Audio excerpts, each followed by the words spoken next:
lumps of fish.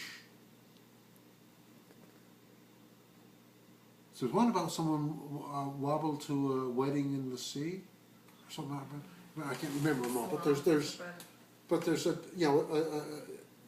20 or 30 or 40 of these things, whatever's in the book, and so that I'll Can you start that one again? Yeah, I'll throw it out to the kids. Do that one again for Kathy. Which one? Any of them. Oh, anyone.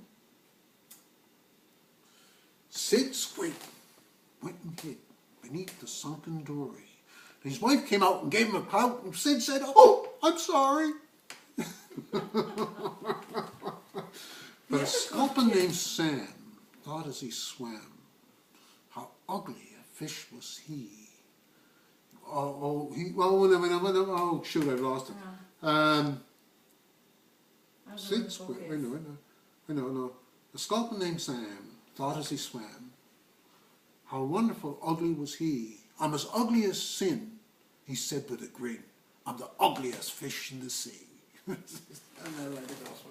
the other one, and then I tell a story about, which is 10, 15 minutes long. I tell a story about the creatures for whom didn't make it in the book. Right? Yeah, Sid's, Sam Clam and Larry Lobster.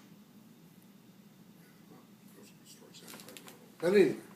Do you have the book where the wall things are? Yes. Yes, that one. Kids love that one, yeah. Yeah. And I'm just trying to think, from here there's the Amanda Greenleaf series. Yes. Yes, by Ed Kavanaugh. Ed Kavanaugh. Ed plays the harp, and he was at music camp last year. We had a huge windstorm. And long story short is that Ed, every year at camp, we try and bring in guests, lecturers or guest performers to expose the people to more Newfoundland culture stuff. And this one year we had Ed Kavanaugh come, and Ed plays the harp absolutely beautifully. But he also was an English professor at Munn. And he wrote this children's series called Amanda Greenleaf.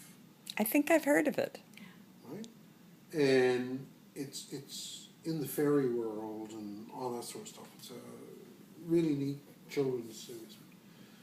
So, anyway, he didn't stay at camp only other than a night or two that he was performing. But he wanted to have a bit of a holiday, so he stayed at Gail's house, the house we normally rent after camp, and stay on a few days after camp. Right? And so Gail came and said, "Look, Ed is staying at the house, and I've told him that you guys have bargained for. He'd like to stay on for a few more days. Would you be upset if you had to share the house with Ed?" And we said, "Well, no, of course not." Right? So we spent the next 3 days or so sharing this house. Wonderful time. With Ed Kavanaugh, and a kinder, gentler soul you've never met. And so we would sit in the evenings, we had dinner, and over a bottle of wine, we'd tell tales of one kind or another. And this one particular day, something's happened in Newfoundland that hasn't happened in a long time, is that we're now getting hurricanes here. Yes. All right? That when you guys lived here, didn't happen. So one day, we had a windstorm. It wasn't quite a hurricane, but it was there. And it was incredible. We saw feathers blow off a crow. We saw spume on the spume, the spray that's blown off the top of the waves. In this fjord, this house we shared overlooks a fjord, and you could see the spume just blowing out the fjord. And where the soil is so shallow over the rocks, and you've got the spruce trees 15, 20 feet high. They were rocking in the wind, and the roots, of course, aren't down, only on that foot or so. So the whole floor of the forest around the cabin is going up and down like the sea. Yeah. I've never seen the earth undulate. And you see the tree go this way, and the ground would be...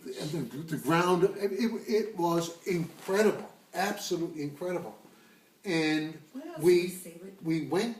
we were going up to see some falls that day, Oh, in the river, some salmon falls and stuff, which we did. And in the meantime, we had gone, parked, hiked into the falls, hiked back to the car, and we're leaving to come back. Trees had blown down across the road, blocking it. We couldn't get out. We had to go get a forester to, come in and chop the trees so traffic could go and all this kind of stuff. So we get back. So obviously, the conversation that evening over dinner is, the windstorm and what was happening, and it's all still howling. And Ed, in his way, he said, it blew that hard. He said, it almost blew my sins away. I thought that was so good. Blowing that hard, it almost blew my sins away. He's a Incredible. good Catholic. Absolutely incredible. Wonderful story. But that was our thing. And Ed's been here for dinner since and stuff, right? But he's an interesting character. But that's who the guy wrote Amanda Greenleaf. Yeah.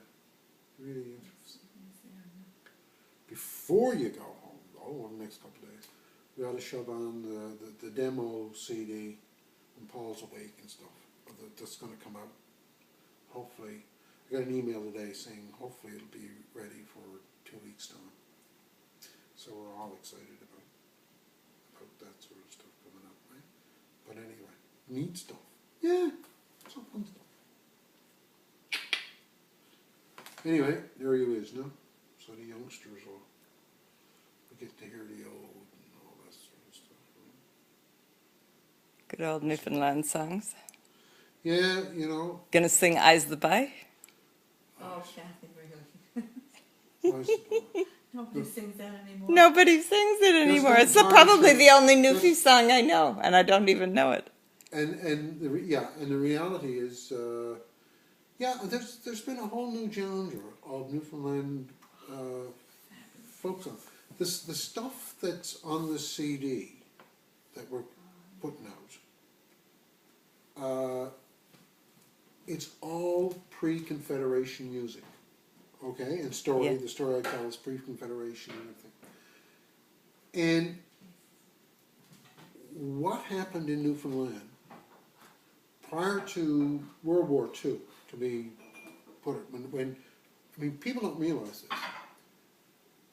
Population of Newfoundland in just prior to World War II was probably in the neighborhood of 400 to 500,000 people in the whole of that number. By war's end, there have been 100,000 U.S. soldiers stationed in Newfoundland. 1 in every 5 people in Newfoundland was a U.S. serviceman. All right? And the Canadians weren't here in quite as large a volume, but there was, like whatever it was, 40, 50,000 of them here.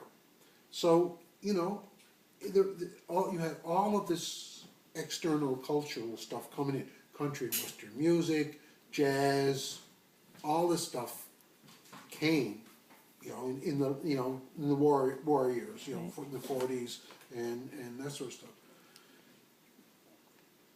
Radio, comes, electricity comes, all this kind of stuff, and all this stuff, spreads throughout the place.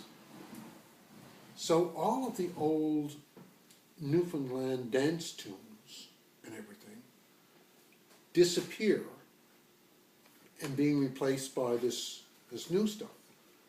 Prior to World War II and the influx of all this music and stuff, Newfoundlanders didn't partner dance, right? Like waltzes didn't happen, and those kinds of things. They were communal dances, so you would have things like what are called set dances, which are going to say something like the Lancers, in which there might be 10 couples on the floor, 20 people, but they would go through a dance that would last 15, 20 minutes through a series of intricate maneuvers. And typically the dance was in 4 pieces. And so there was the first part, and there was a dance music that went with that. And then there was a change, and then everybody knew that you moved to the next set of the dance. and on it went, right? And so, what the people at my music camp in Snook do is they're preserving that old music.